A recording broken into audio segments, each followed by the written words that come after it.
जय राधा माधव कुंज बिहारी जय गोपीजना वल्लभा गिरिवरधारी यशोदानंदन ब्रज जनरंजना यशोदानंदन ब्रज जनरंजना यमुना तीरावनचारी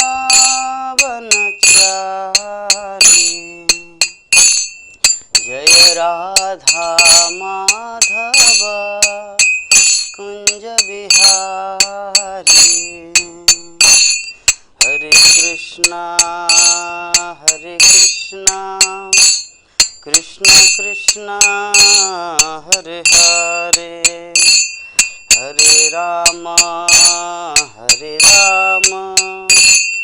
राम राम हरे हरे हरे कृष्णा कृष्ण कृष्ण हरे हरे हरे राम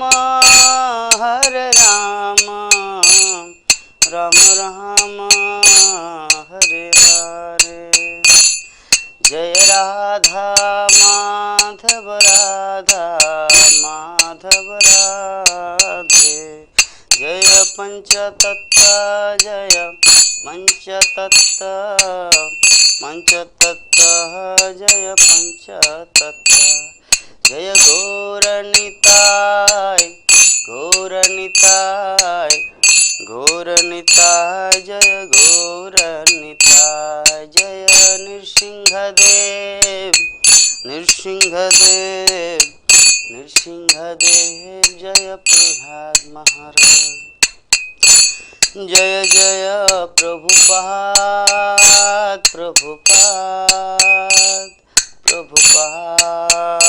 प्रभुपाद जय जय गुरुदेव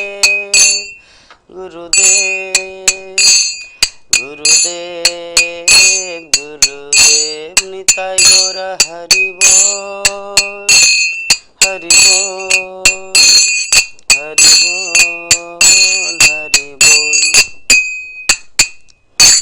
जय विष्णुपाद परमहंस परिव्राजकाचार्य अष्टोत्तर शतशिलेशी भक्तिवेदांत स्वामी जगद्गुरु शिल प्रभुपाद की शिल भक्ति सिद्धांत सरस्वती ठाकुर गोस्वामी महाराज की जय अनंत कोटि वैष्णव भक्तविंद की समवेत गौर भक्तविंद की निताय गौर प्रेमानंदे ओम ज्ञानतिमिरन्धस्य ज्ञानाञ्जनशलाकया चक्षुरुन्मिलितं येन तस्मै श्रीगुरुवे नमः श्रीचैतन्यमनोभीष्टं स्थापितं येन भूतले स्वयं रूप कदा मह्यं ददाति सपदान्तिकं वन्देऽहं श्रीगुरु श्रीयुतपदकमलं श्रीगुरुन् वैष्णवांश्च श्रीरूपं साग्रजातं सहगना रघुनाथन्नितं तं सजीवं साद्वैतं सावधूतं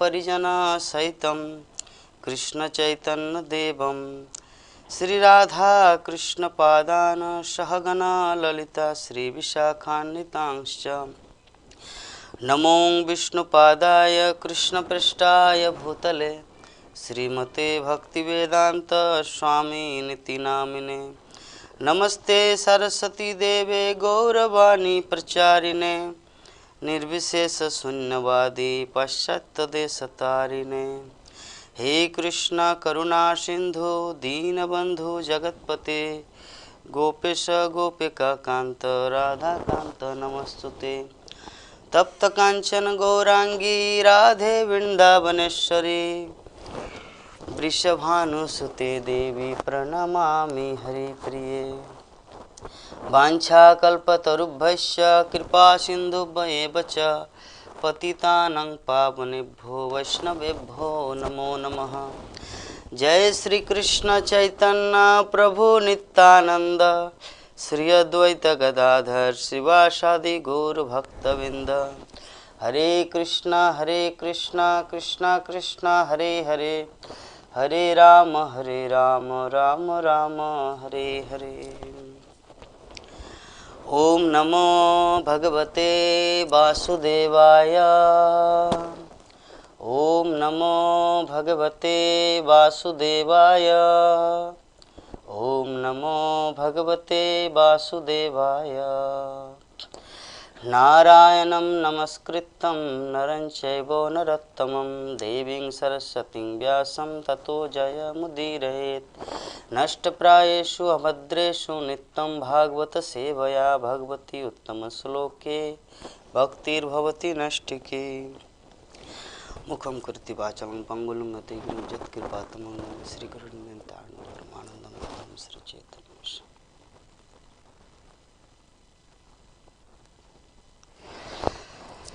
हरे कृष्णा। तो आज हम लोग श्रीमद् भागवतम प्रथम स्कंद 13 अध्याय श्लोक संख्या 24 और 25, 24 एंड 25 दो श्लोक के ऊपर डिस्कस करने जा रहे हैं। तो भक्तगण मेरे पीछे पीछे श्लोक को दोहराएंगे। अग्निर्सृष्टो दत्तश्च गौरोदाराश्च दूषिता हृतं क्षेत्रं धनं येषां तद्दत्तेरसुरभिकियात्। अग्निर्सृष्टो दत्तश्च गौरोदाराश्च दूषिता हृतं क्षेत्रं धनं येषां तद्दत्तेरसुभिकियात्। श्लोक का अनुवाद और तात्पर्य हिज डिवाइन ग्रेस ऐसी भक्ति वेदांत स्वामी श्रील प्रभुपाद के द्वारा। तो ये श्लोक विदुर धृतराष्ट्र को बोल रहे हैं कि आपने अग्नि जला लगाकर तथा विष देकर जिन लोगों को मारना चाहा, उन्हीं के दान पर आपको जीवित रहने तथा गिरा हुआ जीवन बिताने की आवश्यकता नहीं है। उनकी एक पत्नी को भी आपने अपमानित किया है और उनका राज्य तथा धन छीन लिया है।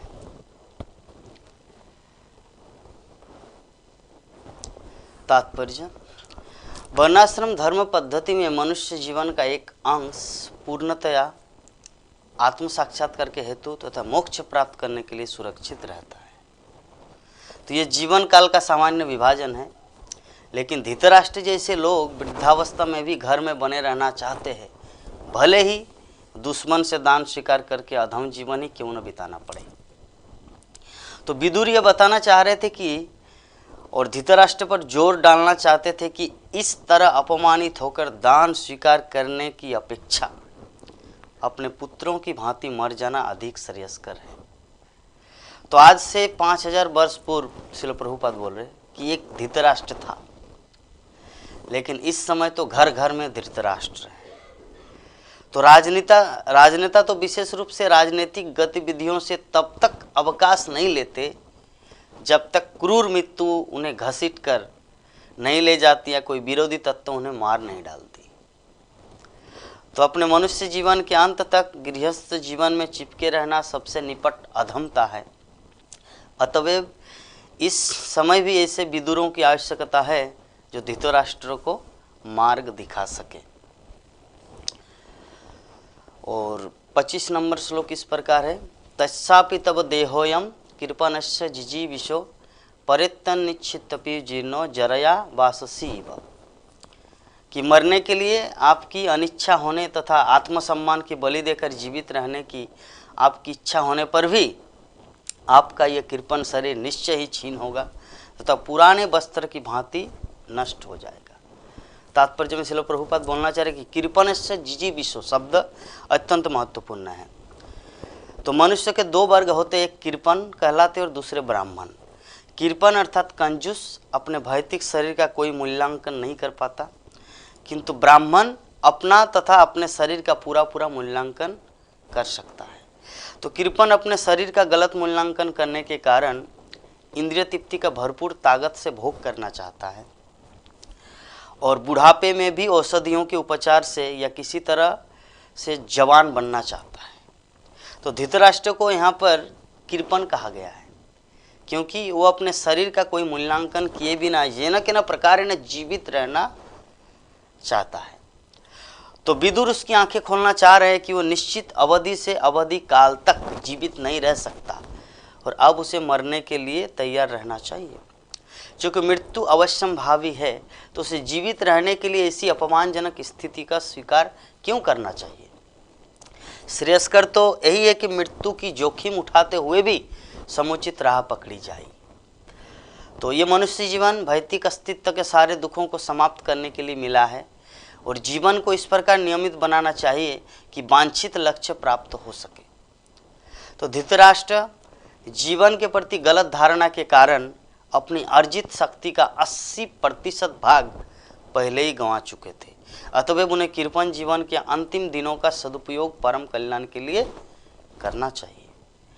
तो ऐसा जीवन कृपण कहलाता है, क्योंकि इस तरह कोई मनुष्य जीवन की सारी निधियों का सही उपयोग नहीं कर पाता। तो सौभाग्य से ही ऐसे कृपण मनुष्य की विदुर जैसे स्वरूप सिद्ध व्यक्ति से भेंट होती है और उसके उपदेश से भवसागर के अज्ञान से छुटकारा प्राप्त होता है।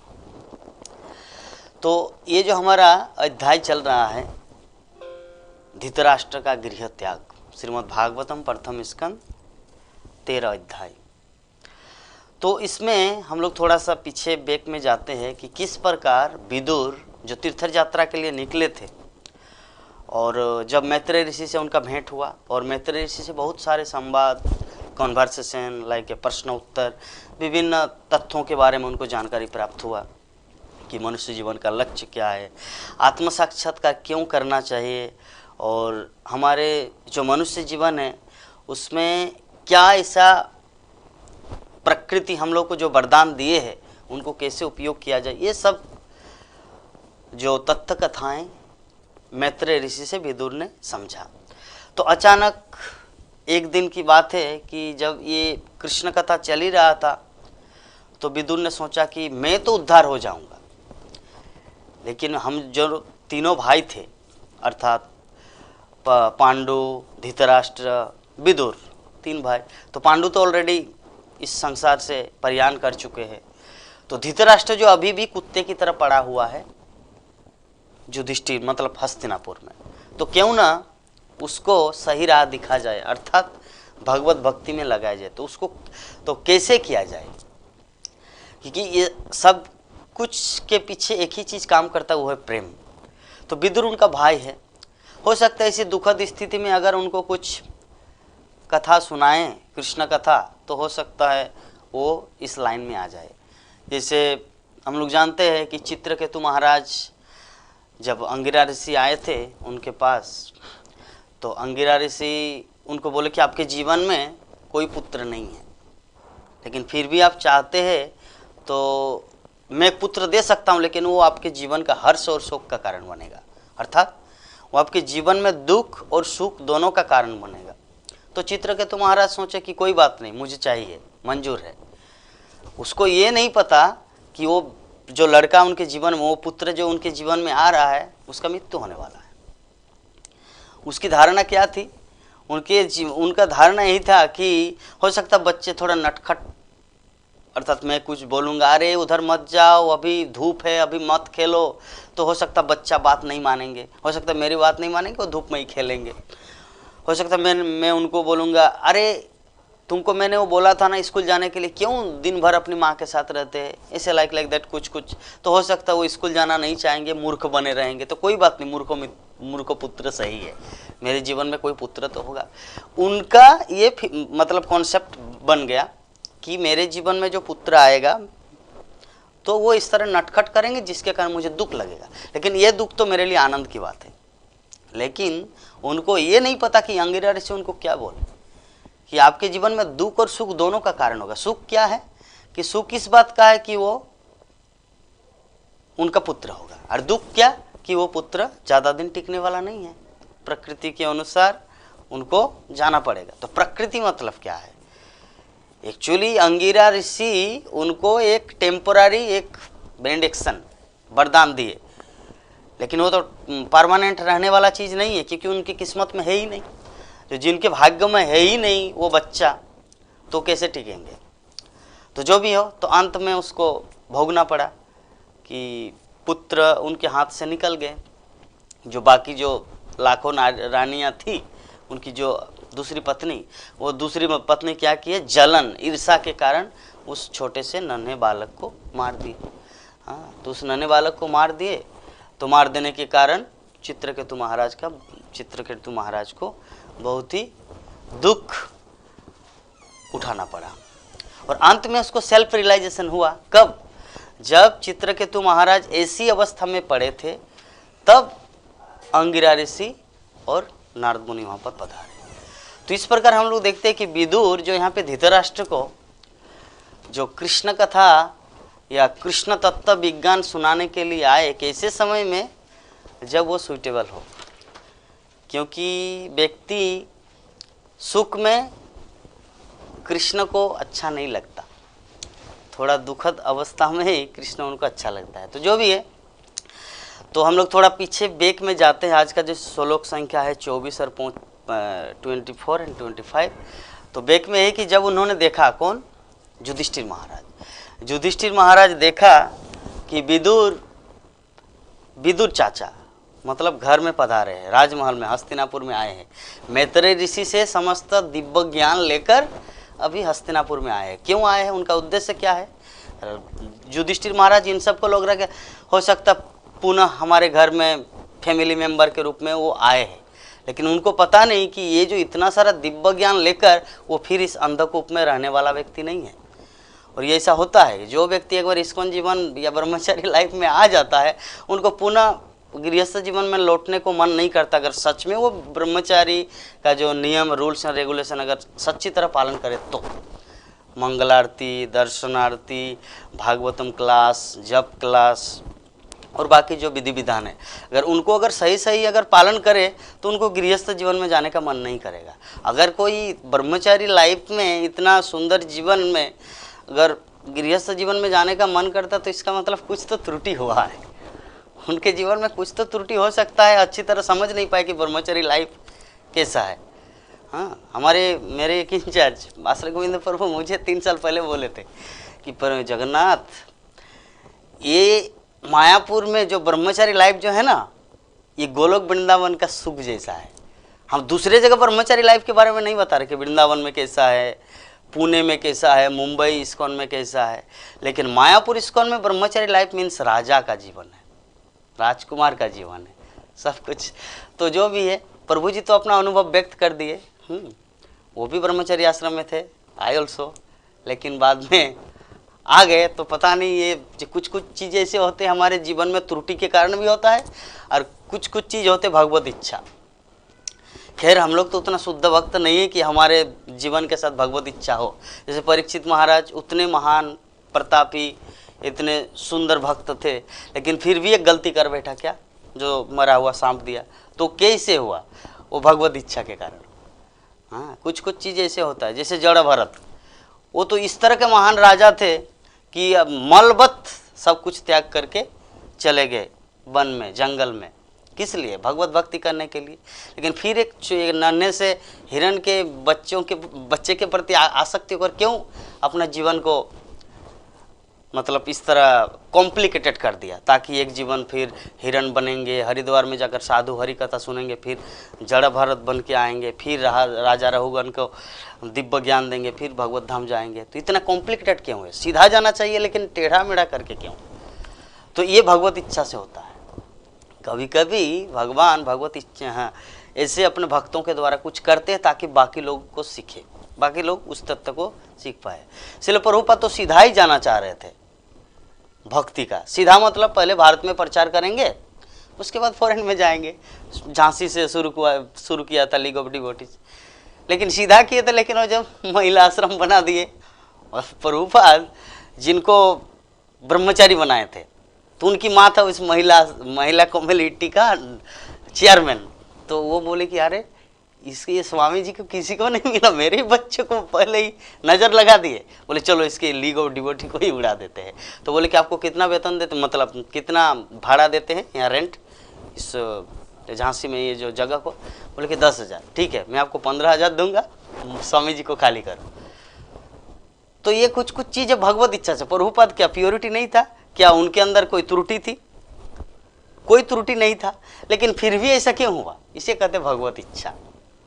ठीक है, तो जो भी है, तो यहाँ पर अल्टीमेटली विदुर जो हस्तिनापुर में आए हैं, हस्तिनापुर में युधिष्ठिर, यहाँ पर कौन कौन है? कृपाचार्य, कुंती, गांधारी, द्रौपदी, सुभद्रा, उत्तरा, कृपी, तो सभी कौरवों एवं अन्य पत्नियां तथा अपने अपने बच्चों के साथ स्त्रियां समेत सारे निवासी सभी अत्यंत हर्षित होकर तेजी से उनकी ओर आगे बढ़े। किनके प्रति?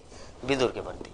ऐसा प्रतीत हुआ मानो उन्होंने दीर्घ काल के बाद अपनी चेतना फिर से प्राप्त की हो, क्योंकि इतना दिन विदुर का विरह, और विदुर एक अजात शत्रु व्यक्ति है ना, वो तो किसी को कुछ बोले नहीं। हो सकता है दुर्योधन भी कुछ गलती किया, लेकिन फिर भी वो फोर्स करके तुम सबसे बड़े हरामी हो, तुम सबसे बड़े ये हो। विदुर ऐसा कुछ नहीं किया, अपना जो मर्यादा वो बनाए रखा। लेकिन धृतराष्ट्र के द्वारा उनको बोले कि देखिए ये तुम्हारा पुत्र है ना, ये अच्छा नहीं है। जब बांस में, जो बांस है, बांस वृक्ष में अगर फूल आ जाए तो समझना कि ये इसका वंश का समाप्ति होने वाला है। तो तुम्हारे इस कौरव कुल में ये जो दुर्योधन है ना, इस बांस रूपी फूल है। अगर बांस में अगर फूल आते तो समझो कि वो बांस का खानदान ही समाप्त होने वाला है। तो हमारे कौरव खानदान रूपी बांस में दुर्योधन रूपी फूल आ गया है। तो इसीलिए इसको हटाओ। पहले से ही बोलते थे दुर्योधन, मतलब विदुर ने धृतराष्ट्र को, लेकिन सुना नहीं। तो जो भी है, तो इतना चिंता तथा लंबे बीजों के कारण वे सब प्रेम विवश होकर रुदन करने लगे। तब राजा युधिष्ठिर ने उनके बैठने के लिए आसन की व्यवस्था की और उनका सत्कार किया। विदुर जब पधारे, फिर जब विदुर ठीक से भोजन कर चुके और पर्याप्त विश्राम कर लेने पर उन्हें सुखदायक आसन पर बिठाया गया, तब राजा ने उनसे बोलना शुरू किया और वहाँ पर उपस्थित सारे लोग सुनने लगे। ऐसा होता है कभी कभी। मान लीजिए कि जैसे एग्जाम्पल 2014 में मैं इस्कॉन जीवन में आया और 5 साल तक मैं अपने माता पिता से बात नहीं किए थे। जरा सोचिए किस तरह का वैराग्य। 5 साल तक हर कोई भक्त आते हैं इस्कॉन में और उसके बाद घर के साथ भी रिलेशन रहता, लेकिन मैं चाहता था कि मैं पूरी तरह निष्ठिक ब्रह्मचारी रहूं, ताकि कभी भी एकदम आवाज़ तक नहीं। लेकिन 5 साल के बाद जब मेरा मोबाइल मिल गया अथॉरिटी के द्वारा, संकीर्तन में जब सेवा कर रहे थे, क्योंकि बहुत सारे गीता कलेक्शन किए, और गीता कलेक्शन करने के बाद अथॉरिटी ने सोचा कि तुमको एक मोबाइल दिया जाएगा। क्यों? ताकि आप कम्युनिकेशन और बढ़ा सके। और थोड़ा बद्रीनाथ केदारनाथ जब हम लोग गए टूर में, तो उस समय 2000 गीता का एक ये था कि 2000 गीता जो भी कलेक्ट करेगा डोनेशन, उसको बद्रीनाथ केदारनाथ जमुनोत्री गंगोत्री जाने का पैकेज मिलेगा। और जो गीता कलेक्टेड नहीं को वृंदावन जाएंगे। तो अभी चूज कीजिए कौन किसको क्या चाहिए। तो कुछ कुछ भक्तगण 500-600 गीता कलेक्ट किया, तो मैंने 2000 क्रॉस कर दिया। उस समय मेरा पोक्स हुआ था। यद्यपि यह अथॉरिटी मुझे बोले, गोरधाम प्रभु, भक्ति विजय महाराज में बेनुधारी प्रभु, वो बोले कि देखिए अभी आपका चेहरा ठीक नहीं है, अभी जब ऑफिसर लोग, आप जब ऑफिस में जाएंगे तो लोग क्या फील करेगा। अरे क्या यार, इस्कॉन का ये स्टैंडर्ड। तो मैं बोला कि मुझे तो बद्रीनाथ जाना है चाहे जो भी हो, और पूरा एकदम चेहरे में दाग दाग हो चुका है। तो मैं सोचा चलिए भगवत इच्छा या भगवान की जो भी इच्छा हो। तो ऐसे ही हालत में, जबकि पॉक्स के बाद व्यक्ति का शरीर कमज़ोर होता है, एक बुक बैग लेके, बुक बैग में कम से कम 15-20 किलो वजन, मतलब 10 गीता रहता है, कृष्ण बुक रहता है, आपका भागवतम का पहला कैंटो रहता है, और बाकी छोटे छोटे आत्म साक्षात्कार का विज्ञान, आत्मा का प्रवासी, जो जितने कुंती महारानी की शिक्षा, तो ये सब बुक्स रहते। तो बुक बैग करके जा रहे थे विभिन्न ऑफिस कार्यालय। तो इस तरह भक्तों से बात हुआ। भक्त मतलब वहाँ के जो ऑफिसर, कार्यालय, कलेक्टर ऑफिस, जिला परिषद, ये सब से बात किए। तो लगभग बहुत सारे गीता कलेक्ट किए। तो यहाँ पे गोरधाम प्रभु मुझे फ़ोन करके बोले, अरे आप तो चमका दिए, हम लोग तो सोच रहे कि जीरो होके आएंगे, क्योंकि ऐसे चेहरे में, मनहूस चेहरे में कौन किसी का लोग किताब ही नहीं खरीदेंगे। आप तो ऐसे पूरा कलेक्ट, जैसे 108 गीता का दाम कितना है, 17,000 समथिंग, तो बिना गीता देखे ही 17,000 रुपया लेके आ गए। तो इसका मतलब क्या है ये प्लान? इसका मतलब बद्रीनाथ केदारनाथ भगवान भोले शंकर या बद्रीनाथ का विशेष कृपा है जो अपने धाम में बुलाना चाह रहे आपको। तो ऐसे करके 2000 गीता कलेक्ट किया, फिर आए और बद्रीनाथ धाम ये सब यात्रा हुआ। तो अल्टीमेटली मेरे बोलने का जो भाव है कि स्ट्रिक्टली सेवा भी करते थे, ब्रह्मचर्य आश्रम में भी स्ट्रिक्टली पालन करते थे, जिसके कारण मैं घर के साथ कोई संबंध नहीं रखा था। यद्यपि मेरा भाई का 2 भाई है और भी है, सब मुझे मोबाइल से फ़ोन करना चाहते थे अथॉरिटी को ये कर, लेकिन मैं किसी से बात नहीं करना चाहता था। तो एक बार की बात है, पासपोर्ट बनाने का बात हुआ। अभी पासपोर्ट जो बनाएंगे तो वेरिफिकेशन के लिए तो उसी गांव में जाना पड़ेगा जिस गांव में आप पुलिस थाना है, जहां पर मैं 23 साल तक वहां पर था, 2014 तक, 1992 से लेकर, हाँ उसी गांव में। तो पुलिस वेरिफिकेशन कौन देंगे? पासपोर्ट बनाने के लिए तो वेरिफिकेशन चाहिए, अभी तो जाना पड़ेगा, अभी क्या करें। तो उसी बहाने 5 साल के बाद जब वहाँ पर गए तो बाकी जितने सारे गांव वाले, ऐसा आप लोग वीडियो को देख लेना, मेरे यूट्यूब चैनल में है, जगन्नाथ देवदास चैनल में, कि किस प्रकार गांव के पूरे लोग एकदम, क्या बताऊं, ग्लोरीफाई नहीं करना चाहिए। जैसे भगवान रामचंद्र लंका से अयोध्या आए तो ऐसे पूरा गांव के लोग मेरे पीछे पीछे, ठीक है, झारखंड की बात है। तो जो भी है, ये 2019 सप्तमी के दिन में गए थे, दुर्गा पूजा के टाइम में, सप्तमी अष्टमी नवमी 3 दिन थे। तो पुलिस वेरिफिकेशन करने के उद्देश्य से गए। मेरा उद्देश्य क्या था? वेरिफिकेशन करना। उन लोगों का, वो लोग क्या समझे कि हाय हाय जगन्नाथ फिर से आ गए। जगन्नाथ तो ऐसे, युधिष्ठिर महाराज को भी ऐसा ही लगा कि विदुर चाचा फिर से आ गए गृहस्थ जीवन में। हाँ, लेकिन विदुर का भाव क्या है वो तो अलग ही मैटर है। वो जो कुएं में जो पड़ा हुआ है धृतराष्ट्र, उनको निकालना है, वो उनका प्लान है। तो जो भी हो, व्यक्ति का उद्देश्य अलग होता है, समझने वाला अलग दूसरा समझते हैं। तो ये कुछ टिप्स बताए कि ब्रह्मचर्य आश्रम एक ऐसा आश्रम है जो सच में अगर वो यहाँ पर नियम रूल्स रेगुलेशन के तथ्य को अगर समझ गए तो छोड़ना नहीं चाहेगा। अगर कोई छोड़ देता है तो वो कुछ 2-3 रीजन है, एक कारण नहीं। पहला कारण या तो त्रुटि, दूसरा कारण या तो भगवत इच्छा। तो मैं तो सब कुछ आप लोगों को बता दी, अभी आप लोग खुद निर्धारण कीजिए इसमें त्रुटि था या भगवान की इच्छा, ठीक है। तो जो भी है, तो युधिष्ठिर महाराज ने विदुर से पूछा कि हे चाचा, कि क्या आपको याद है कि आपने किस तरह सदा हमारी माता तथा हम सब की समस्त प्रकार की विपत्तियों से रक्षा की है? आपके पक्षपात ने पक्षियों के पंखों के समान हमें विषपान तथा अग्निदाह से बचाया है। तो युधिष्ठिर महाराज ये रिमाइंडिंग, मतलब उसको यही स्मरण देना चाह रहे हैं कि आप जो इतना दिन तक हम सब से विजोग अलग रहे, तो क्या आपको याद नहीं आ रहा है कि मेरा युधिष्ठिर, मेरा मतलब अर्जुन, ये सब कैसे है, बिना गाइडेंस के ये लोग अपना जीवन कैसे बिता रहे हैं? क्या आपको ये सब कोई फीलिंग नहीं आ रहा है?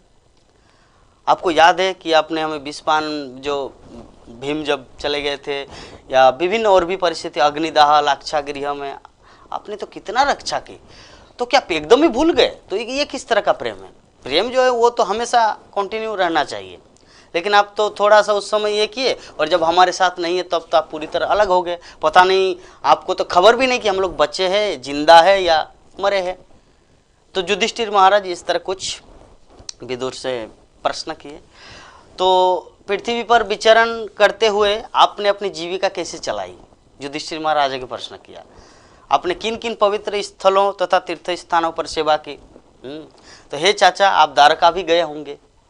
उस पवित्र स्थान में जदुवंशी हमारे मित्र तथा शुभचिंतक हैं, जो नित्य ही भगवान श्री कृष्ण की सेवा में तत्पर रहते हैं। आप उनसे मिले होंगे अथवा उनके विषय में सुना होगा। तो वे अपने अपने घरों में सुखपूर्वक रह रहे हैं ना? मतलब युधिष्ठिर महाराज बोले कि वो सब कुशल मंगल है ना? पहले तो ऐसा न्यूज व्हाट्सएप फेसबुक तो नहीं था ना कि सब कुछ पता चल जाएगा। पहले एक ही मतलब साधन था किसी चीज़ को समझने का, वो है स्रोत पंथा। कोई आके बताएगा हाँ यहाँ पर ये है, घटना घट चुका है। लेकिन अभी तो सब कुछ हम लोग डायरेक्टली सैटेलाइट के माध्यम से, इंटरनेट के माध्यम से चीज़ को समझ पा रहे हैं। ये तो जो भी है, तो महाराज युधिष्ठिर द्वारा इस तरह पूछे जाने पर महात्मा विदुर ने कर्म से सब कुछ कह सुनाया, जिसका उन्होंने स्वयं अनुभव किया था। केवल जदुवंश के विनाश की बात उन्होंने नहीं की, बाकी सब कुछ बताया। जो जो प्रश्न किया था युधिष्ठिर महाराज ने, तो विदुर ने सब कुछ स्टेप बाय स्टेप सबका प्रश्न का उत्तर दिया, लेकिन एक चीज़ नहीं बताया। वो क्या है कि जदुवंश चले गए भगवत धाम, पूरा जदुवंश में तो सभी 33 करोड़ देवी देवता आए थे ना, भगवान तो वैकुंठ से या भगवत धाम से, और बाकी ये जितने सारे फैमिली मेंबर वो सब तो देवी देवता थे। जो ब्रह्मा क्षीरोदोक्षाई विष्णु को ध्यान किए थे, तो भगवान विष्णु बोले थे कि आप सभी देवी देवता जदुवंश या अच्छे अच्छे कुल में जाके प्रकट हो जाओ, मैं कुछ ही दिन के बाद आऊँगा। भगवान ही आकाशवाणी किया था। तो जदुवंश तो सभी चले गए अपने अपने धाम में, अपना कार्य समाप्त हो गया। तो सब कुछ बता दिए विदुर ने, लेकिन ये चीज नहीं बताया। तो दयावान महात्मा विदुर पांडवों को कभी भी दुखी नहीं देख सकते थे, अतः उन्होंने इस अप्रिय तथा असह्य घटना को प्रकट नहीं होने दिया, क्योंकि आपदाएं तो अपने आप आती है। क्या कारण था विदुर ने ये चीज को छुपाया? छुपाया इस कारण ताकि वो कभी भी किसी भी मानसिक, शारीरिक, आध्यात्मिक किसी भी तरह से दुखी नहीं देखना चाहता था पांडवों का। परम मंगल हितैषी शुभचिंतक थे विदुर। तो इस प्रकार अपने कुटुंबियों तथा द्वारा देवतुल्य सम्मानित होकर महात्मा विदुर कुछ काल तक अपने बड़े भाई की मनोदशा को ठीक करने के लिए तथा इस प्रकार अन्य सबों को सुख देने के लिए वहां पर रहते रहे। हाँ, इस प्रकार जो कुछ काल तक वहां पर रहे, अपने बड़े भाई अर्थात धृतराष्ट्र को विभिन्न उपदेश दिया। अंत में आज बताएगा, आज का जो श्लोक है ना, तो महात्मा विदुर ये सब जानते थे, अतः उन्होंने धृतराष्ट्र को संबोधित करते हुए कहा, हे राजन, कृपा करके यहां से शीघ्र ही बाहर निकल चलो, विलंब न कीजिए। जरा देखे तो भय ने किस प्रकार आपको वशीभूत कर रखा है। आपके पिता, भाई, शुभचिंतक तथा पुत्र सभी मर चुके और दूर चले गए हैं। आपने स्वयं भी अपने जीवन का अधिकांश समय व्यतीत कर लिया है। अब आपके शरीर को बुढ़ापे ने आ दबोचा है और आप पराये घर में पड़े हुए हैं। पराये घर में पड़े हुए हैं। देखिए अभी पराये घर क्यों आया ये शब्द? धृतराष्ट्र तो वही तो राजा थे, लेकिन अभी पराये क्यों बोला विदुर? क्योंकि इसलिए क्योंकि युधिष्ठिर महाराज राजा हुआ। यद्यपि अभी कोई प्रश्न उठा सकते, युधिष्ठिर अगर राजा हुआ तो वो फिर भी पराये क्यों होगा? वो तो जेठा है। हाँ, पराया इसलिए होगा क्योंकि पहले तो उनको पराया बना दिया था, पांडवों को पराया बना दिए थे, वनवास भेज दिया था, जिसके कारण 2 विभाग ऑलरेडी हो चुका है ना। इंद्रप्रस्थ, खंडप्रस्थ, आपका हस्तिनापुर, उसको 13 वर्ष के लिए वनवास। तो जो भी हो, तो आप जन्म से ही अंधे हैं, अंधे रहे, और हाल ही में आप कुछ बहरे हो चुके हैं। विदुर बोल रहे हैं आपकी स्मृति कम हो गई और आपकी बुद्धि विचलित हो गई है। आपके दांत हिल चुके हैं, आपका यकृत खराब हो चुका है और आपके कफ निकल रहा है। ये पहले प्यार से समझा रहे हैं, प्यार से समझा रहे, उसके बाद कुत्ता बोलेगा, अभी तो देर है। ओ प्राणी में जीवित रहने की कितनी प्रबल इच्छा होती है। अभी फिलोसॉफी दे रहे हैं विदुर। निश्चय आप एक घरेलू कुत्ते की भांति रह रहे हैं और भीम द्वारा दिए गए जूठन को खा रहे हैं। तो इस प्रकार यहाँ पे विदुर धृतराष्ट्र को पहले वो जो सैंडविच होता है ना, जैसे भगवत गीता अंदर में है भक्ति योग, पहले कर्म योग, ऊपर में ज्ञान योग, अच्छा चीज को बीच में डाला गया है। तो विदुर भी ऐसा ही किया। विदुर थोड़ा अलग किया। विदुर क्या किया? अंदर में कुत्ता मतलब खराब चीज दिया और पहले सजा सजा के बोले और लास्ट में भी सजा सजा के बोलेंगे, लेकिन अंदर में मार दिए कि तुम क्या जूठन खा रहे कुत्ते की भांति। भगवत गीता, और भगवत गीता में भगवान श्री कृष्ण कैसे किया आप लोग समझ रहे हैं मैं जो बोलना चाह रहा हूँ, कि भगवत गीता में पहले कर्म योग का वर्णन है और अंत में ज्ञान योग का वर्णन है, लेकिन बीच में क्या है? भक्ति योग, जो अच्छा चीज है। जैसे सैंडविच में होता है अंदर में कुछ कुछ जो भी है टमाटर का है या ठीक है, और बाहर में एक परत, अंदर में भी एक परत, मतलब ऊपर और नीचे, तो उसी पर। लेकिन विदुर जो यहाँ पे जो फिलोसॉफी यूज किए, विदुर नीति, ये अलग है। ये पहले अच्छे अच्छे बोले, हाँ, कि देखिए आपका तो कप निकल गया है, आप तो बहरे भी हो चुके हैं, सुनाई भी नहीं दे रहे, पहले अच्छे अच्छे बोले। और बीच में अभी भीम के द्वारा तुम्हारा कुछ लज्जा शर्म है, कुत्ते की भांति यहाँ पर पड़े हुए हैं, ठीक है। और फिर अंत में फिलोसॉफी दे रहे कि आपने अग्नि लगा कर तथा विष देकर जिन लोगों को मारना चाहा, आज का 24 नंबर श्लोक, उन्हीं के दान पर आपको जीवित रहने तथा गिरा हुआ जीवन बिताने की आवश्यकता नहीं है। उनकी एक पत्नी को भी आपने अपमानित किया है और उनका राज्य तथा धन छीन लिया है। अभी उनको मतलब लज्जित कर रहा है कि आपको थोड़ा तो शर्म होना चाहिए। हाँ, तो इसके बाद श्रील प्रभुपाद तात्पर्य में बहुत सुंदर चीज बताए हैं कि श्रील प्रभुपाद बताना चाह रहे हैं कि विदुर बोल रहे कि दुश्मन से, भले ही दुश्मन से दान स्वीकार करके अधम जीवन क्यों न बिताना पड़े, धृतराष्ट्र जैसे लोग वृद्धावस्था में भी घर में बने रहना चाहते हैं। तो श्रील प्रभुपाद तात्पर्य में इसका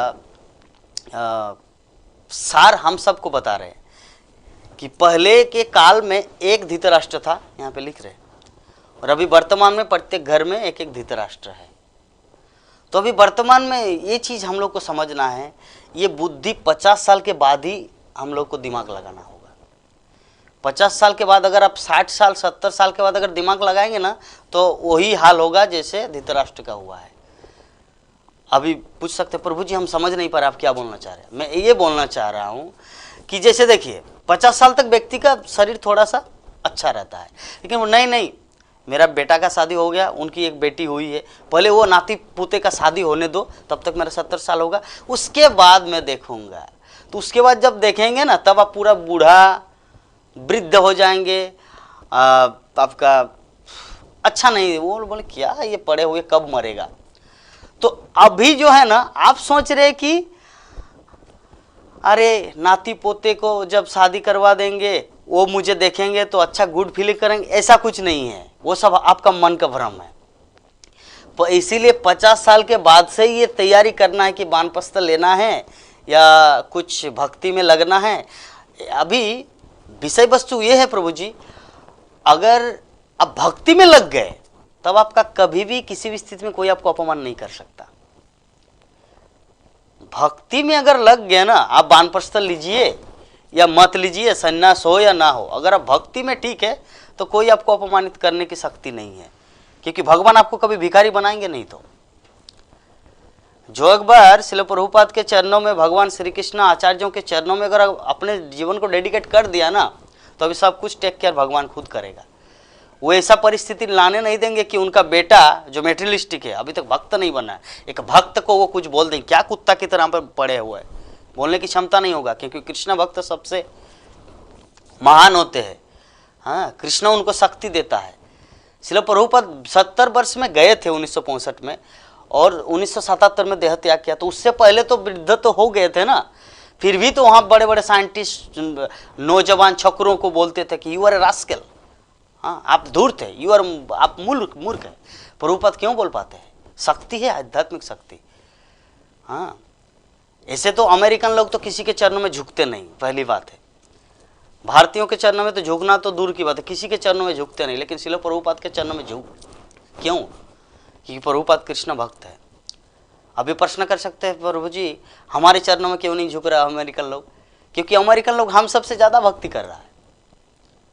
प्रभुपाद भक्ति उन लोगों से ज्यादा करते थे। जैसे एग्जाम्पल कि प्रभुपाद क्या करते थे, सारा दिन तो आपका जो अलग अलग, जैसे कभी लॉस एंजलिस में है तो कभी सैन फ्रांसिस्को है, तो कभी लंदन चले गए, तो कभी मुंबई है, तो कभी मायापुर है। ये जो दिन का प्रक्रिया अलग अलग चेंज होता है, लेकिन रात में जो क्रिया है क्या, ट्रांसलेट श्रीमद् भागवतम, वो क्रिया सब समझ रहे। तो 2 घंटा 1.5 घंटा सोते थे, तो वो लोग तो देखते थे ना भाई, आंखों देखा हाल कि ये व्यक्ति सोता क्यों नहीं, इतना काम कर रहे हैं इतना वृद्धावस्था में, और ये भी कितना सुंदर दिमाग अभी भी और सब कुछ लिख रहे हैं।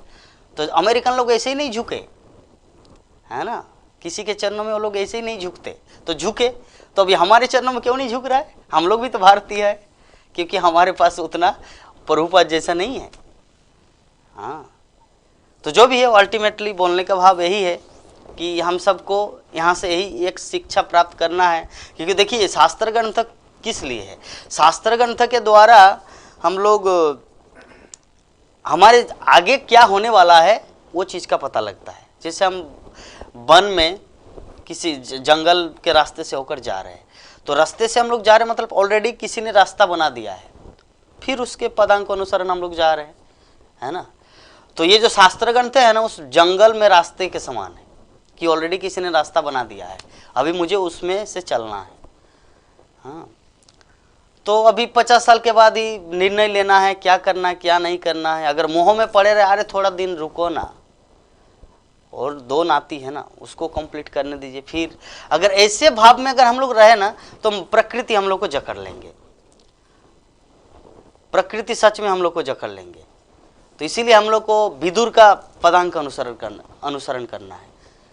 विदुर देखिए कितना चाला, मतलब कितना चतुर, अपने जीवन में आध्यात्मिक ज्ञान भी हासिल किया मैत्रेय ऋषि के पास। और जब तक मतलब राजमहल में थे, धृतराष्ट्र को, भीष्मदेव को, युधिष्ठिर को, सबको उपदेश दिया। भीष्मदेव से डिस्कशन होता था, उपदेश नहीं। तो और उसके बाद दिव्य ज्ञान अंत में प्राप्त हुआ। तो हमारे जीवन में भी इस तरह चतुर होना चाहिए। जब तक हम लोग चतुर नहीं होंगे ना, भगवत भक्ति में हम लोग आगे नहीं बढ़ पाएंगे।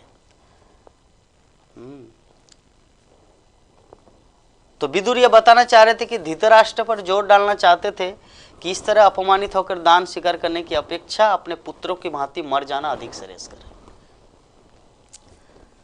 है ना। कभी कभी बोलते हैं ना कि चुल्लू भर पानी में डूब जाओ, ये जो डायलॉग है, फिल्मी डायलॉग या विभिन्न जगहों में जो होता है, चुल्लू भर पानी में डूब जाओ, इसका मतलब क्या है? इसका मतलब यही है कि लज्जा जो है ना हमारे जीवन में, जो कोई अगर अपमानित कर देता है तो अपमानित मृत्यु से भी बढ़कर है। अपमान होना मृत्यु से भी बढ़कर है। मृत्यु हो गया आप फिनिश, लेकिन कोई आपको अपमान कर दिया तो ये बहुत ही एक सम्मानित व्यक्ति के लिए अपमान, जो भगवान श्री कृष्ण भगवद गीता में अर्जुन को बोले थे, एक सम्मानीय व्यक्ति के लिए अपमानित होना, युद्ध से पलायन करना, ये तो मृत्यु से भी बढ़कर है। तो विदुर यही फिलोसॉफी यहाँ पे धृतराष्ट्र को बता रहे हैं कि आपका पुत्र तो युद्ध क्षेत्र में मारे गए, लेकिन आप तो उससे भी घटिया निकले, कुत्ते की भांति जो दुश्मन के घर में खा रहे। भीम ने ही तो आपके 100 पुत्रों को मारा और उसी भीम का जूठन खा रहे हैं। तो आपको कुछ लज्जा नहीं आ रहा, कुछ शर्म है? चुल्लू भर पानी में डूब जाना आपके लिए श्रेयस करे। तो ये सब जो ये जो उनको डांटा, ये जो उनको समझा रहे हैं, तो देखिए इस घटना के माध्यम से हम लोग को कभी कभी अपने आप को धृतराष्ट्र भी मान लेना है और कभी कभी विदुर भी मान लेना है।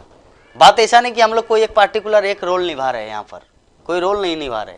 हम लोग को शास्त्र में सभी व्यक्ति विशेष के द्वारा जो कुछ, प्रहलाद महाराज, ध्रुव महाराज, सुदामा, हरिदास ठाकुर, विश्वनाथ चक्रवर्ती ठाकुर, नरोत्तम दास ठाकुर, जितने महान महान आचार्य है, सबसे ज्ञान लेना है। गौरकिशोर दास बाबा जी महाराज जप कर रहे थे तो एक माता जी आए, बोले कि बाबा जी सांप सांप, बोले कि दूर जाओ यहाँ से, भागो। तो अभी इससे क्या शिक्षा मिल रहा है? अरे वैष्णव को तो तिन्ना दोपी सुनी चना होना, दूसरों को सम्मान देना चाहिए, लेकिन दूर भागो यहाँ से क्यों बोल रहे हैं? इसका कारण क्या है? उसका कारण ये होना, वो मतलब गौरकिशोर दास बाबा जी महाराज को जो भाव ये था कि बाबा जी सांप सांप सांप, और माता जी आके बोले ओह बहुत थैंक यू सो मच, आप मुझे बचा लिया, है ना। तो ऐसे करेंगे तो एक रिलेशन होगा। फिर दूसरे दिन आएंगे, बाबा जी आपका थोड़ा झाड़ू लगा दे आपके कुटीर में। तो ये जो रिलेशनशिप, दासी बन गई और बाबा जी साधन भाजन, उनके प्रति आसक्ति होगा। और हम लोग जानते हैं बीते हुए प्राचीन काल में कैसे कैसे ये सब घटना घट चुके हैं। लेकिन गौरकिशोर दास बाबा जी महाराज क्या बोल के, सांप आए तो है, मारे तो मारे, तुम यहाँ पे क्या करेगा, गो जाओ यहाँ से। तो इसके माध्यम से हम लोग को कभी कभी स्ट्रिक्टली भी होना है, अपने जीवन में सभी से शिक्षा लेना है। हम किसी को नकल करने की बात नहीं है। गौरकिशोर दास बाबा जी महाराज ऐसे करते थे। और भक्ति विनोद ठाकुर कैसे करते थे? भक्ति विनोद ठाकुर तो अपने पुत्र भक्ति सिद्धांत सरस्वती ठाकुर को, अपनी पत्नी को कितना सम्मान देते थे, इतना सम्मान जैसे उनका मित्र हो, जैसे अपना पुत्र, अपनी दासी, ऐसा भाव नहीं था उनका। तो हर आचार्यों के पास अलग अलग क्वालिटी, अलग अलग उनका आर्ट है कि किस तरह किसके साथ क्या। तो हम लोगों को क्या करना है? उन सब से कुछ कुछ शिक्षा प्राप्त करना है और अपने जीवन को उस तरह भक्ति में लगाना है, क्योंकि बिना बुद्धि के कोई भी चीज सफल नहीं होता। हाँ, ये जो देखिए, ये जो पूरा महाभारत युद्ध हुआ, युद्ध नहीं पूरा महाभारत की घटना बता रहे, ये जो पांडवों को बचाया, विदुर कितना चतुराई से काम किए बताइए। तो हम लोग तो सीरियल में, बी आर चोपड़ा के वो सीरियल में भी देखिए कि जब लाक्षागृह में आग लगाने वाले हैं तो विदुर ने क्या नीति अपनाए, सुरंग खुदवाए, ये किए वो किए, है ना। फिर मतलब जो डाब है, डाब नारियल, उसके आधा फाड़ के उसमें चिट्ठी चिट्ठी डाल दिए थे, पत्र कि लिखा हुआ है आपको वहाँ पे जलाने का प्लान है। फिर उसको शिव, तो क्या क्या प्लान ये विदुर चतुराई से किया, श्रील प्रभुपाद भी चतुराई से इस्कॉन को एस्टैब्लिश किए। तो हमारे जीवन में भी ऐसा ही करना है। ऐसा नहीं कि जाचे तो जाचे, जा रहा हूँ तो जा ही रहा हूँ, जा रहा हूँ तो जा ही रहा हूँ, रुकने का कोई नाम ही नहीं। हम लोग को विचार विमर्श करके सब तत्व को समझना है। तो 25 नंबर श्लोक में जो है कि मरने के लिए आपकी अनिच्छा होने तथा आत्मसम्मान की बलि देकर जीवित रहने की आपकी इच्छा होने पर भी आपका ये कृपण शरीर निश्चय ही छीन होगा तथा पुराने वस्त्र की भांति नष्ट हो जाएगा। अभी अंत में विदुर ये चीज़ बोल रहे हैं कि ये जो अभी आप घर छोड़ के नहीं जाना चाह रहे मेरे साथ, लेकिन आपको ये पता है कि आप यहाँ पे घर में कब तक रहोगे, ये शरीर तो एक दिन नष्ट होने वाला है। देखिए प्रभु जी और माता जी, ये जो तथ्य कथाएं हैं ये सिर्फ इंटरटेनमेंट या मनोरंजन या अच्छा चीज़ भक्ति बढ़ेगा इसके लिए नहीं है, ये हमारे लाइफ में भी प्रिपरेशन करने के लिए है। हाँ, हमारे लाइफ में, हमारे जीवन में भी इसके द्वारा प्रिपरेशन करने का। लेकिन अभी प्रश्न उठ सकता है हम लोग कहाँ जाएंगे, हम लोग को भी क्या धृतराष्ट्र और विदुर की तरह बन जाने का जरूरत है? नहीं, वो जाने का जरूरत नहीं, लेकिन हमारे अंदर में उस तरह का वैराग्य लाना है। जैसे धृतराष्ट्र, जैसे विदुर जो बचपन में उन सबको कितना रक्षा किया था, ठीक है, और अंत में उन सबको पूरी तरह से भुला दिए, पांचों पांडव को भुला दिए। वो लोग मरे हैं, जिंदा है, जीवित है, मर गए, क्या हुआ उसको याद भी नहीं रखे। क्यों? क्योंकि कृष्ण तत्व विज्ञान मैत्रेय ऋषि से वो प्राप्त कर रहे हैं। तो हमारे जीवन में भी इस तरह वैराग्य लाना है। जब हम लोग गुरुदेव के चरणों में आध्यात्मिक तत्व ज्ञान, भगवत तत्व ज्ञान, श्रील प्रभुपाद का कृपा जब प्राप्त करेंगे, उस समय हम लोग को तुरंत विचलित नहीं होना है LIC एजेंट की तरह। जैसे LIC एजेंट क्या करते हैं, जैसे मान लीजिए आज आपको कोड मिला, एक पॉलिसी, आपको एक दूसरा जो आपका ऊपर का सीनियर है वो आपको LIC एजेंट बना दिया। अब तुरंत आके ही ऑफिस से निकल के फोन के, एक अच्छा पॉलिसी है, आप करोगे? दूसरा को एजेंट बनाना शुरू किया। अरे तुम गए नहीं कहीं पर, सेमिनार अटेंड नहीं किए, LIC क्या है क्या नहीं, पहले उसको सोचो समझो, फिर उसको बोलोगे अनुभव, तब वो ज्वाइन करेंगे। पहले खुद भी नहीं जानते कुछ और डायरेक्ट बोलते कि तुम ज्वाइन करोगे, अरे नहीं करूँगा, मुझे ये सब दूर, इस तरह करके वो दुश्मन बढ़ाते हैं। जो दोस्त था वो भी दुश्मन बन रहा है अभी। क्यों? LIC के कारण। तो अगर वो LIC के बारे में अगर पूर्णतः 100% सटीक ज्ञान अगर लाभ करे तो किसी को भी बोलेंगे तो उसको कन्वर्ट करने की क्षमता है। बड़े बड़े सीनियर लोग कर देते हैं ना, लेकिन जो नया ज्वाइन करते वो क्यों नहीं कर पाते? क्योंकि उनके पास अनुभव नहीं है, उनके पास अनुभव नहीं है, जिसके कारण कन्वर्ट नहीं कर पाते। क्यों होता है? जो हमारे जो गुरु महाराज या श्रील प्रभुपाद एक ही बातों में दूसरों को भक्त बना देते थे। अम्बरीश महाराज, मतलब अम्बरीश दास, क्या बोलते हैं, अल्बर्ट फोर्ड, उसको क्या फिलोसॉफी दिया था?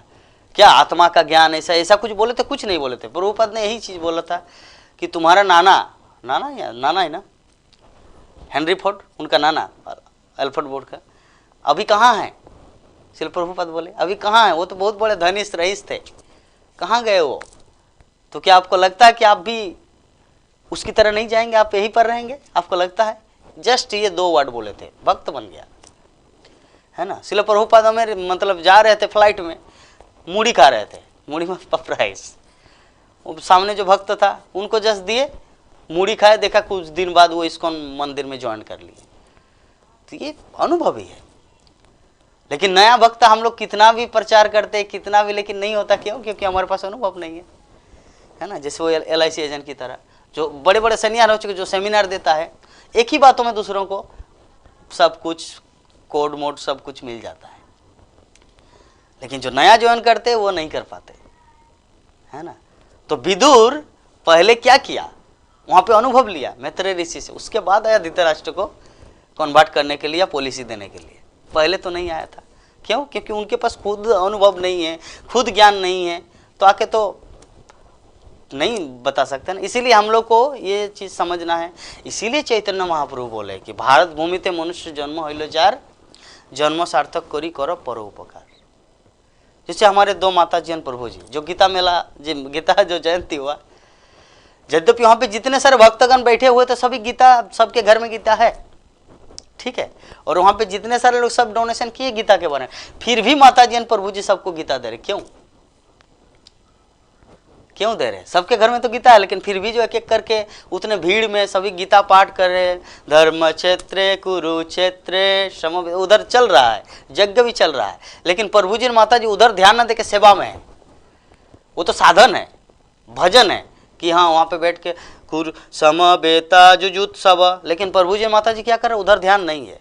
बल्कि शिल प्रभुपाद का मिशन, भगवत गीता, हाँ, और आचार्यों की पूरा कृपा दूसरों को देना चाह रहे हैं, खुद अपना भजन को बंद करके सेवा में लगे हैं।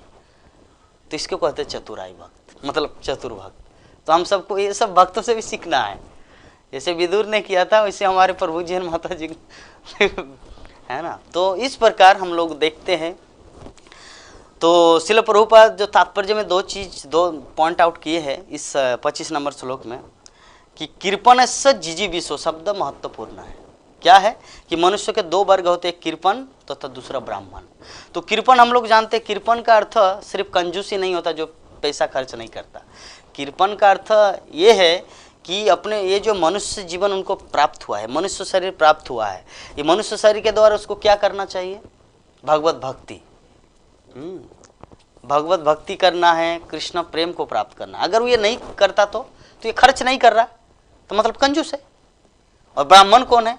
ब्राह्मण मतलब जो ब्रह्म को जानता है, ब्रह्म मतलब भगवान को जानता है, भगवत तत्व विज्ञान को जानता है। जय कृष्ण तत्ववेता सही गुरु है। तो दो वर्ग है, तो हम लोग को चूज करना है कि हम लोग को कंजूस बनना है या ब्राह्मण बनना है। ब्राह्मण मतलब ऐसे ही कोई जनेऊ धारण करना नहीं है, ब्राह्मण मतलब भगवत तत्व का ज्ञान हासिल करना, इसे कहते ब्राह्मण। तो दो वर्ग है। तो धृतराष्ट्र जो है ना, धृतराष्ट्र को यहाँ पर कृपण कहा गया है, क्योंकि वो अपने शरीर का कोई मूल्यांकन किए बिना जेना के न प्रकार ने जीवित रहना चाहता है।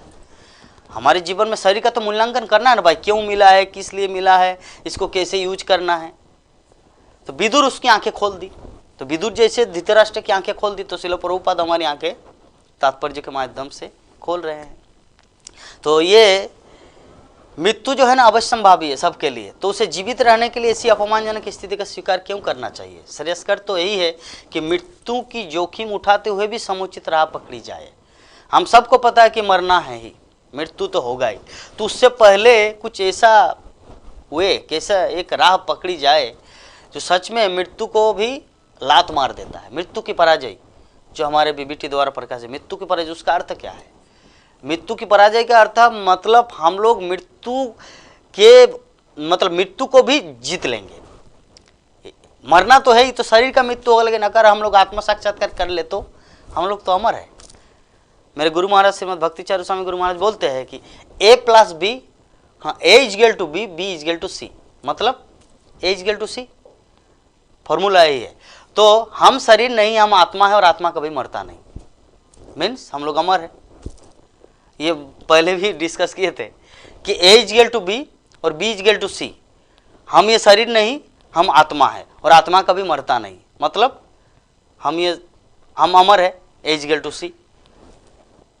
तो ये चीज को हम लोग को अपने जीवन में समझना है, इसी को कहा जाता है ब्राह्मणत्व। तो चलिए, धृतराष्ट्र और विदुर संवाद में हम लोग को बहुत कुछ पॉइंट मिला। तो इस संबंध में अगर आप भक्तों के कुछ अगर कमेंट, फीडबैक, प्रश्न, जिज्ञासा हो तो आप लोग पूछ सकते हैं। हरे कृष्णा।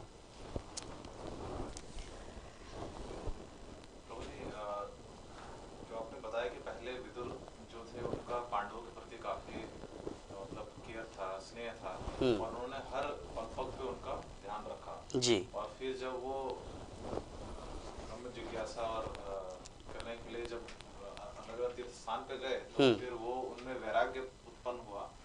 इस कारण से उन्होंने फिर उनके बारे में चिंता करना छोड़ दिया। या हमारे अगर जीवन में देखा जाए तो हमारा क्या कैसे संबंध होना चाहिए? हमारे जो बच्चे हैं जो हम पे निर्भर हैं, माता पिता बच्चे हैं, हमारा हम पे निर्भर हैं, तो हमें वो कब तक करना है और कब हमें छोड़ना चाहिए? ये जो जीवन में जो जीने की जो शैली, इसमें परिवर्तन की बात की जाए तो वो कैसे पता चलेगा कि अब मेरा समय हो गया? जैसे धृतराष्ट्र को तो विदुर जी ने आके बता दिया कि अब आप लास्ट चल रहा है आपका, अब अपना जीवन शैली बदलिए। तो हमें कैसे पता चलेगा कि अब हमें बदलना है? हम लोग को पता चलेगा, हम लोग को अभी इस संबंध में एक दूसरे आचार्य को अपने जीवन में ढालना है। जैसे खट्टांग महाराज, खट्टांग महाराज जब युद्ध करने के लिए गए थे, कहाँ पर, स्वर्गलोक, देवता और असुर के संग्राम में, तो खट्टांग महाराज अभी युद्ध करके अभी थोड़ा रेस्ट ले रहे बैठे हैं, तो देवता बोले कि हम सब प्रसन्न हैं आपके प्रति, अभी बोलो क्या वरदान चाहिए, क्या चाहिए मांगो। तो खट्टांग महाराज बुद्धिमान थे, वो बोले कि मेरा आयु कितना है, तो बोले कि जस्ट 1 मिनट, मतलब इस स्वर्गलोक का 1 मिनट मतलब पृथ्वी लोक में थोड़ा समय है, थोड़ा 1-2 दिन। हाँ, तो बोले कि ठीक है, तो आप ऐसा प्रबंध कीजिए कि मुझे पृथ्वी लोक भेज दिया जाए। तो पृथ्वी लोक क्यों आए, बोले कि पृथ्वी लोक आए और उन्होंने अपना भगवान का स्मरण किया, जम जम बापे स्मरण भावम तज्जतंते कलेवरम। तो भगवान श्री कृष्ण का चिंतन करना चालू किया, ठीक है, और भगवत धाम को प्राप्त हुए। तो अभी वो हमारा एक आचार्य है। तो अभी हम लोग को प्रभु जी ऐसा नहीं कि ये जो विदुर का, धृतराष्ट्र का, युधिष्ठिर महाराज का, चित्रकेतु महाराज का, प्रहलाद महाराज का, ध्रुव महाराज का, हरिदास ठाकुर का, नरोत्तम दास ठाकुर का, रघुनाथ दास गोस्वामी का, ये हमारे जितने सारे आचार्य हैं ना, किसी एक को लेके हम लोग को नहीं चलना है। किस समय किसको फिट करना है वो हमारे बुद्धि को उपयोग करना है। जैसे आपका जो प्रश्न का जो मैं कंक्लूजन जो समझा कि हम लोग को पता कैसे चलेगा कि किस समय हम लोग को ये वैराग्य उत्पन्न करना है, यही आपका पूरे प्रश्न का यही सार है। तो पता चलेगा तो हम लोग को किसी भी क्षण प्रिपरेशन लेना है। अभी आपको परीक्षित महाराज का जो फिलोसॉफी उसमें आना है, क्या कि परीक्षित महाराज को तो 7 दिन समय मिला था, हमारे अंदर में भी वही 7 दिन है, सोमवार, मंगलवार, बुधवार, गुरुवार, शुक्रवार, शनिवार, रविवार। उसी 7 दिन के अंदर हमारा भी मृत्यु होगा। जैसे परीक्षित महाराज को 7 दिन के अंदर था, हमारे भी 7 दिन का। अभी प्रश्न उठ सकता है कि कौन सोमवार को होगा या कौन से मंगलवार को होगा। तो इसीलिए हो सकता है आज है बुधवार या मंगलवार, आज मंगलवार हो सकता है, मंगलवार को अगर हो तो क्यों ना, मे भी आज ही हो सकता है, तो क्यों ना आज ही पूरा प्रिपरेशन लेकर रहे।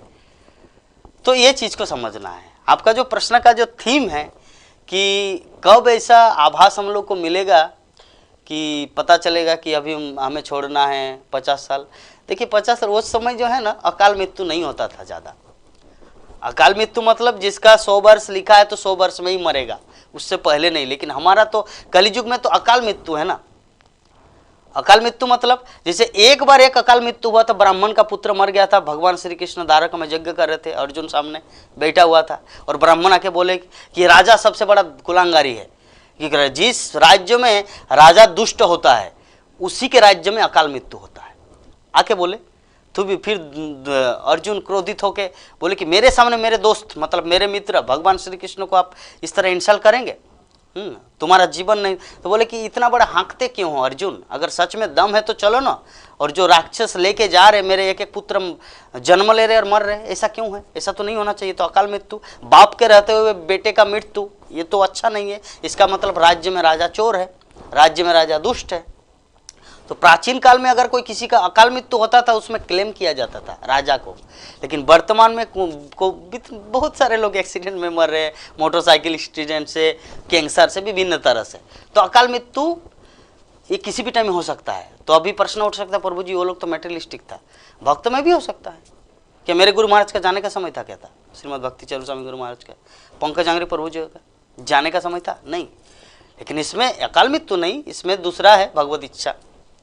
लेकिन मेटेरियलिस्टिक दुनिया में तो अकाल मृत्यु किसी भी टाइम आ सकता है। और अभी प्रश्न उठ सकता है कि हम लोग तो उतना उस लेवल में नहीं है कि भगवत इच्छा के साथ हमारा कनेक्टेड हो, जैसे पंकज आंगरी प्रभु का, श्रीमद भक्ति चरण स्वामी गुरु महाराज का, है ना। तो इसीलिए हम लोग ऑर्डिनरी मान लिया जाए तो हमारा भी किसी भी टाइम अकाल मृत्यु हो सकता है। तो हमारा अगर अकाल मृत्यु होगा तो क्यों ना अकाल मृत्यु होने से पहले ही अपने आप को पूरा प्रिपरेशन कर ले। तो इसीलिए आपका जो प्रश्न है कि किस समय, तो किस समय मतलब इस समय, ये इसका उत्तर है ना। इसलिए प्रभुपाद बोलते हैं बिफोर गोइंग टू, मतलब मरने से पहले ही अपने आप को पूरी तरह से प्रिपरेशन कर लेना है। क्योंकि और दूसरा स्टेप ये है कि किस समय मरेंगे इसका भी कोई गारंटी नहीं है। तो इसका कंक्लूजन क्या निकल रहा है? अगर मैं आपको पूछूं कि प्रभुपाद पहले लाइन में क्या बोल रहे कि मरने से पहले अपने आप को 100% शुद्ध भक्त बना लो। इसलिए प्रभुपाद सेकंड पैराग्राफ में लिख रहे हैं कि इस कलियुग में किसी का गारंटी नहीं कि वो 100 वर्ष के बाद मरेगा या 60 वर्ष के बाद या 25 वर्ष में। तो अब इसका दोनों पैराग्राफ को आप मंथन कीजिए, हाँ, दोनों पैराग्राफ को आप मंथन कीजिए, उसमें से सार क्या निकलेगा? हर क्षण तैयार है। यस, उसका सार हर क्षण तैयार रहना। तो यही है आपके प्रश्न का उत्तर, मुझे जैसा लग रहा है। और इसमें से अगर आप ब्रीफली डिस्कशन चाहेंगे तब तो हम लोग को मतलब खुद अपना विवेक को लगाना है। इसमें सेटिस्फाइड हुए कि नहीं हो मुझे पता नहीं, आप अपने मुंह से बताइए कि आप सेटिस्फेक्शन थोड़ा बहुत हुए? थोड़ा बहुत हुआ प्रभु जी। ये वैराग्य को लेकर के मैं इस पे मेरा प्रश्न था, डिटैचमेंट। हाँ। मृत्यु के बारे में तो क्लियर हूँ, अच्छा लेकिन वैराग्य को लेकर के। अच्छा, वैराग्य तो प्रभु जी हम लोग को वही मृत्यु जैसा ही, वैराग्य तो हर समय हम लोग को रखना है। जैसे आपका पुत्र है, गुरुकुल में पढ़ते हैं, तो वैराग्य आपको अभी से ही करना है कि ये कृष्ण का पुत्र है, ये मेरा नहीं है। प्रश्न उठ सकता, आत्मा तो वो है, आप भी आत्मा है, आपकी पत्नी भी आत्मा है, और वो आपका जो लड़का वो भी आत्मा है, तो सभी कृष्ण के संतान है। तो वो कौन है? वो आपका भाई है, आपकी पत्नी आपका भाई है। फिलोसॉफी के दृष्टिकोण से, ऐसे में तो रिलेशन में वो आपकी पत्नी वो आपके बेटे हैं, लेकिन फिलोसॉफी के दृष्टिकोण से अगर देखा जाए, मैं भी आत्मा हूँ, मेरी पत्नी भी आत्मा है, तो वो भी कृष्ण के संतान है, मैं भी कृष्ण का संतान हूँ, तो मेरी पत्नी कौन है? वो मेरा भाई है फिलोसॉफी में, है। तो इसका मतलब क्या है? वो कृष्ण का संतान है, कृष्ण के भक्त है। तो कृष्ण के भक्त है तो मैं उस घर का मालिक हूँ, लेकिन मुझे उस घर का मालिक नहीं सोचना है। उस घर में जो लड्डू गोपाल है वो है मालिक, मैं हूँ नौकर, और मेरा जो पुत्र है वो है कृष्ण का पुत्र, मेरी जो पत्नी है वो है कृष्ण की दासी। तो वो सब कृष्ण के भक्त, और मैं हूँ उस घर का नौकर, मैं हूँ दास। तो मुझे क्या करना है? उस वैष्णव भक्तों की सेवा करना है। ये तो वैराग्य है, यही वैराग्य है, ठीक है ना? कि मेरे पुत्र कृष्ण का पुत्र है, मेरी पत्नी कृष्ण की दासी है, और मैं भी उस घर का एक हूँ। तो मैं कौन? मैं हूँ दास, मुझे कमाना है, पैसा कमाना है, खाटना है, परिश्रम करना है।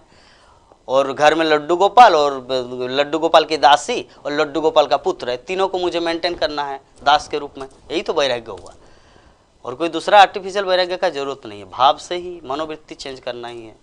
इसीलिए श्रील प्रभुपाद उपदेशामृत के भूमिका में ही लिखे हैं कि कृष्ण भावनामृत में प्रगति व्यक्ति की मनोवृत्ति पर डिपेंड करता है। बस इस सूत्र को समझ लिए तो कोई वैराग्य, कोई भक्ति, कोई ज्ञान, सब कुछ इसी में समाहित है। मनोवृत्ति, हमारा मेंटेलिटी चेंज करना, दैट्स ऑल। अभी तो 100% सेटिस्फेक्शन हो गया मुझे लगता है। चलिए, और माता जी, प्रभु जी, एनी क्वेश्चन? ठीक है। ग्रंथराज श्रीमद् भागवत महापुराण की, अनंत कोटि वैष्णव भक्तवृंद की, समवेत गौर भक्तवृंद की, जगत गुरु शिल प्रभुपाद की, निताई गौर प्रेमानंदे। वांछा कल्पतरुभ्यश्च कृपा